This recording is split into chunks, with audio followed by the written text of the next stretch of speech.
Hi everyone, అందరూ బాగున్నారు. నేను చాలా బాగున్నాను. ఈరోజు బరువు పెరగడానికి గల కారణాల గురించి తెలుసుకుందాం.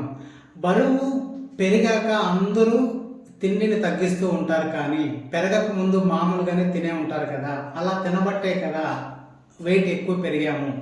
ఈ రోజుల్లో టిఫిన్ అంటేనే ఒక రకంగా సర్దుకుపోవడం లేదు. ఎలా అంటే టిఫిన్లో కూడా కాంబినేషన్ కంపల్సరీ ఉండాల్సిందే.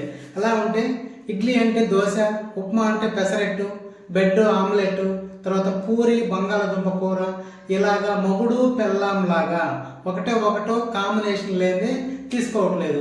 ఇలాగ తీసుకోవడం వలన క్యాలరీ అనేది విపరీతంగా పెరుగుతున్నాయి. జస్ట్ జనరల్గా చూద్దాం, 2 ఇడ్లీ ఒక వడ పెట్టుకున్నా కూడా 2 ఇడ్లీలే ఇప్పుడు మనకు 200 క్యాలరీస్ వస్తున్నాయి. దానికి తోడు ఒక వడ, అదొక 150 క్యాలరీస్ వస్తాయి. ఇక్కడితో లేస్తామా, మళ్ళీ ఒక టీయో కాఫీయో తీసుకొని మనం అక్కడ నుంచి లేము.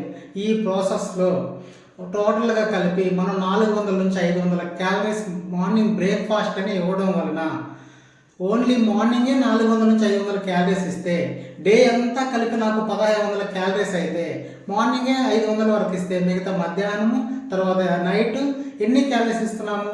అలాగ రోజుకి నేను ఇవ్వాల్సిన 1500 క్యాలరీస్ కన్నా 500 ఎక్స్ట్రా అంటే 2000 క్యాలరీస్ ఇవ్వడం ద్వారా నా బాడీ రోజుకి 1500 ఖర్చు పెట్టుకొని మిగతా 500 క్యాలరీస్ని స్టోర్ చేయడం వలన అలాగా 500 స్టోర్ అయ్యి 9000 క్యాలరీస్ నా బాడీలో కానీ వెయిట్ ఫ్యాట్ పెరిగితే 1 కేజీ ఫ్యాట్ పెరుగుతుంది. ఈ రకంగా తెలియకుండా బరువు పెరుగుతున్నాము. ఇప్పుడు మనము మన బ్రేక్ఫాస్ట్లో నుంచి నైట్ తీసుకునే డిన్నర్ వరకు క్యాలరీ మేనేజ్మెంట్ని ఎలా తగ్గించుకోవాలో తెలుసుకోగలిగితే మనము హెల్దీగా మన వెయిట్ని చూసుకోవచ్చు. మరి అలా తెలుసుకోవాలనుకుంటున్నారా? అయితే కింద నా నెంబర్ ఉంది, నేను కాంటాక్ట్ అవ్వచ్చు. Thank you so much.